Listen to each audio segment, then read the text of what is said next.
ګرانو کتونکو السلام علیکم.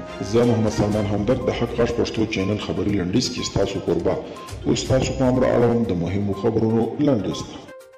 امریکایي ډاکټرانو د واکسین جوړونکي کمپنۍ ویلي د راتلونکي میاشتې په لومړیو کې به په امریکا کې د واکسین ویش پیل شي. د سرچینې په خبرو د حکومت امر ته په تمه دي او ټاکل شوې ده چې د راتلونکي ډسمبر میاشتې په 11مه نیټه په امریکا کې د واکسینو د ویش بهیر پیل شي. د امریکا د ملي امنیت سلاکار میک ماستر وایي داسې ښکاري چې د افغانستان په اړه د امریکا ټول پلانونه د دښمن په لاس کې وي. نوموړي ویلي د ټرمپ حکومت د افغانستان په داسې اقدامات کې وي چې هیڅ عقل ته د منلو نه دي او دا ټول د امریکا د ملي امنیت په زیان دي. افغان حکومت تمه لري چې وکړای شي د G20 کنفرانس کې د راتلونکي 4 کلونو لپاره د مرستندوی هیوادونو مالي ملاتړ خپل کړي. په دې کنفرانس کې د ګډون په موخه د افغان حکومت یو لوړپوړی پلاوی حضور لري چې مشر یې د مالیې وزیر عبدالهادي ارغندیوال کوي.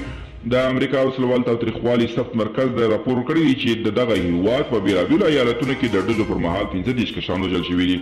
د یادې ادارې په خبره په تیرو 4 ساعتونو کې د فلوریډا، واشنګټن، اریزونا، ایلونی، میریلنډ او تنسی کې د وسلوال تاوتریخوالي 83 پیښې ثبت کړي دي او انټوني بلینکن د جو بایډن په اداره کې د نوي بهرنیو چارو وزیر په توګه ټاکل شوی.